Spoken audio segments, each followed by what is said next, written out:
The law of win at first, lose in the long run is no mystical prophecy. It's etched as firmly as gravity in the cold data sheets of countless casinos and reflected in the silenced gazes of countless gamblers. Casino statisticians don't need to peek at the suits of every poker card or track the roulette ball's final resting place. They simply tally the daily profit and loss, revealing the inexorable flow of absolute momentum. A tidal wave of chips, guided by an invisible hand, steadily drains from thousands of players' pockets into the house's bottomless vault. Amid this flood, brief, heart-pounding surges occur. Moments of fleeting glory for a lucky few, but these ripples never reverse the tide's direction. If we dissect this process like a precision instrument, it unfolds in 4 interlocking, escalating stages: enticement, consolidation, loss of control, and collapse. These seemingly simple labels encapsulate profound insights from probability, behavioral economics, social psychology, neurobiology, and sociology. Each discipline offers a coherent explanation from its unique lens, but only when these perspectives overlap and intertwine do we glimpse the casino's ingenious design and the near-insoluble tragedy of the gambler's plight. The intoxicating sure-win experience at the table's outset isn't divine favor but a perfect conspiracy between the casino's probabilistic models and human instincts. A novice gambler typically shares distinct traits: low bets, mild emotional swings, and a low threshold for walking away. In cold probability models, small stakes mean statistically inevitable losses are negligible. With a house edge of 2 to 5%, a $100 bet yields an expected loss of just $2 to $5, barely noticeable. Yet, human perception isn't linear. The loss aversion theory kicks in. Losses sting far more than equivalent gains thrill. Early on, this is cleverly flipped. Winning $100 feels like a major triumph, sparking intense joy, while a $5 loss is easily rationalized or blamed on bad luck. This asymmetry paves the way for the sure-win illusion. Meanwhile, the casino's reward structure is masterful, using variable ratio random reinforcement. Rewards come unpredictably, not on a fixed schedule, often exceeding average returns. Skinner's experiments proved this maximizes dopamine release, triggering an irresistible try-again urge. With tiny bets, losses are painless, and the thrill is fresh. The unchanged odds of winning feel like a rock-solid, I'll always win delusion, amplified by social media's embellished beginner's luck tales. This illusion completes the first stage, mass enticement, rolling out a red carpet to the abyss. The consolidation stage hinges on the sprouting illusion of control. Gamblers systematize and strategize. Bets double, they mimic hot players, and they obsess over spotting patterns in chaotic results or rigidly applying complex betting systems.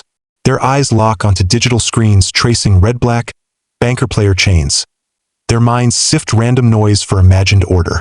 Low-frequency streaks or high-frequency alternations become market signals, fueling deductions like streaks must break, alternations mean pairs next, or it's time for a rebound. A bizarre echo of stock market technical analysis. Yet, basic math ruthlessly proves that in independent random events like roulette, dice, or poker, past outcomes don't influence future ones.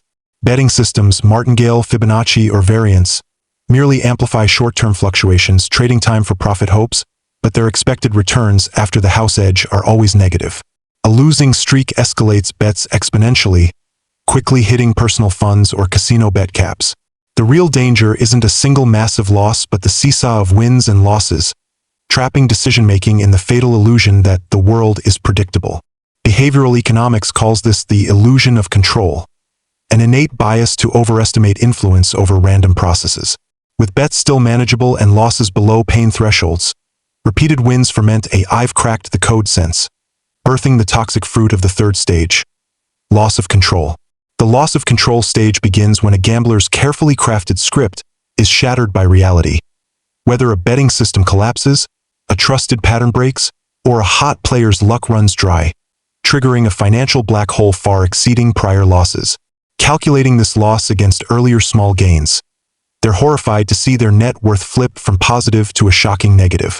Physiologically, stress hormones like adrenaline and cortisol flood like a burst dam, shutting down the dopamine-driven pleasure system and switching the body to a primal fight or flight state. Rational analysis, governed by the prefrontal cortex, is overwhelmed by emotion, crippling long-term planning and risk assessment while spiking impulsivity and aggression. Social psychology's herd compensation mechanism adds fuel. Seeing others cut losses and leave, the biggest loser struggles to exit, as admitting defeat means not just financial loss but accepting being the table's most inept or biggest failure, a deeply aversive label. The result is scripted, doubling down to recoup losses, selling or mortgaging assets for chips, borrowing from friends, institutions, or illegal lenders. Early borrowing carries self-rationalizations. One last shot. I'll stop after breaking even. Classic self-entrapment bias in addiction models. Each added dollar deepens sunk cost perception, raising the psychological barrier to quitting, forming the infamous sinking deeper death spiral. The final collapse stage devastates not just bank accounts but all social and mental capital. When legitimate funding, credit cards, loans, dries up, snowballing debt interest drives gamblers to usurious, illegal loans, a poison to quench thirst. Trust crises erode once solid friend and family networks, turning safety nets into sources of blame and avoidance. Emotional dysregulation spills into physiology. Chronic anxiety and stress cause stubborn insomnia, unexplained pains, and plummeting health. Neurologically, gambling's intense stimuli raise dopamine thresholds, dulling life's other rewards, work promotions, intimate moments, or exercise highs, leaving the painful table as the only refuge to fill the inner void. Even with funds gone, addiction's memory stays vivid. Any financial windfall, a bonus, paycheck, or repaid debt, spikes relapse odds. At this stage, gamblers lose the mindset and functionality for regular jobs, turning to risky paths like touting bets, money laundering, or guiding bets for others, all to fund their return to the table. Sociology calls this occupational degradation, revealing the grim truth of professional gamblers. Winning isn't the goal, just a ticket to keep betting. Only when utterly destitute does the cruel game end. Mapping these stages reveals the stark asymmetry between casino and gambler. The casino wields clear probabilistic edges, near-infinite liquidity, cold algorithms, integrated marketing, and deferred credit tools, bearing no emotional cost. Gamblers face limited funds, emotionally volatile decisions, mounting sunk costs, social pressures, and family burdens, fighting barehanded. The casino ensures long-term profits with industrialized precision. Gamblers pit fragile wills against a mechanized blade. Quantifying expectations. With a 2% house edge, a gambler's bets rising from $100 to $1,600 over 100 rounds yield an expected loss of 2% of total wagers. Geometric bet increases from loss chasing far outpace linear growth. Adding high-interest loan costs time and lost opportunities, real losses dwarf visible chip losses. Probability is impartial, emotionless, and memoryless. Time and financial gaps decide elimination. The casino's bankroll is near infinite, a gambler's finite, tilting the balance inexorably one way. This trap isn't just algorithms and probability but language and culture. Proverbs like 7 bets, 8 wins, and 9 out of 10 lose seem contradictory but feed the gambling ecosystem. The former ignites dreams of quick riches, luring novices. The latter spreads fear of failure, making addicts blame their unexceptional selves rather than the game's fairness. Social media's curated win screenshots, live-streamed high-stake bets, and comeback tales craft a false prosperity, ignoring true odds, vast sample sizes, and luck's inevitable regression. These narratives veil randomness's cruel core with skill, strategy, or mindset mystique, building an impregnable information cocoon. Inside, all input and output revolve around gambling's language. External warnings, like family pleas, can't penetrate, seeming jealous or ignorant. Cognitive science confirms that in heavy addiction, the brain selectively attends to and consolidates information justifying the next bet. A neurobiological slice of a gambler's brain reveals dopamine and endorphins as chief conductors. Early bets with uncertain outcomes trigger unexpected reward responses, spiking dopamine in the nucleus accumbens, creating a surprise-craving rhythm. Over time, reward thresholds rise, forming tolerance, requiring bigger bets or longer sessions for the same rush, syncing behavioral escalation with neural adaptation. Intense emotional swings overactivate the amygdala, amplifying fear and anxiety, while endorphin shortages magnify lost pain. To ease this dual agony, The next bet becomes the easiest painkiller, explaining why gamblers bet harder the more they lose, rather than rationally exiting. Withdrawal studies are stark. Among those trying to quit, fewer than 20 per 10,000 sustain a 12-month gambling-free streak, rivaling heroin or cocaine abstinence rates. Cold math and heated life dramas collide on the gambling stage, crystallizing the adage, no winners in gambling. More precisely, the only winner is the system, not just the casino but its symbiotic ecosystem. Lending platforms, private loan sharks, funding intermediaries, asset liquidation channels, and gambling tip agents. Every bet is sliced multiple times. Fees, interest, commissions, stripping funds' purchasing power. Even a big win is bait to keep betting, not a path to wealth. Treating the table as a career is like banking on daily lottery tickets for retirement, a delusional logic leading to ruin. Can individuals escape this robust trap of probability, psychology, mechanics, and culture? Sociologists highlight three keys: boundaries, substitution, and supervision. Boundaries mean physical and psychological limits. Never carry funds beyond your emotional tolerance, avoid auto-transfer accounts, and set an unshakable loss cap, exiting regardless of mood. Substitution involves cultivating equally thrilling but less harmful activities.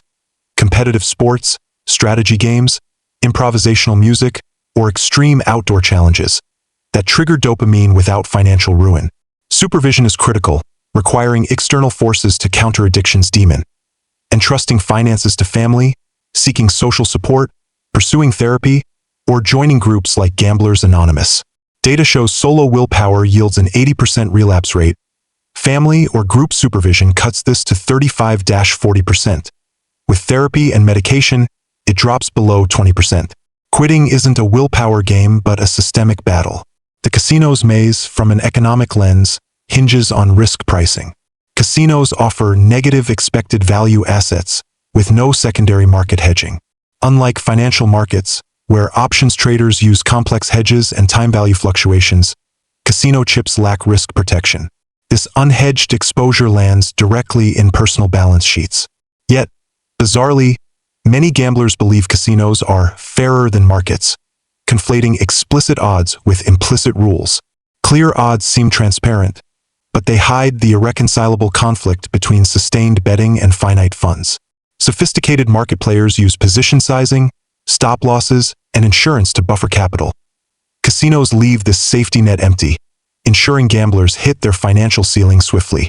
At the family and generational level, a gambler's decisions narrow drastically in the loss of control stage, prioritizing recovery budgets over household expenses, relationships, or education.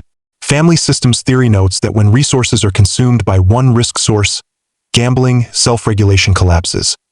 Partners become debt negotiators, parent-child bonds are tainted by loss-driven emotions, and families turn into battlegrounds of blame and lies. For children, financial chaos feels like emotional rupture, fostering higher anxiety and impulsivity in adulthood. Studies show children of heavy gamblers are 2.8 times more likely to engage in risky financial products and 3.6 times more likely to develop gambling issues, passing down a toxic legacy of distorted financial values. Legally, some gamblers see the law as a talisman, believing legal casinos shield them from extreme consequences.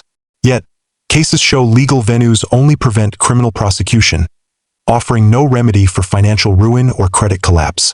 In some jurisdictions, enforceable gambling debts expand creditors' tools, burdening gamblers with steep legal penalties post-loss. The law's neutrality, leaning toward commercial interests, legitimizes casinos while leaving self-restraint to fragile inner drives. Therapy can temper emotions but can't replace asset protection. Legally or illegally, gamblers face the same cold, negative expectation loss sheet.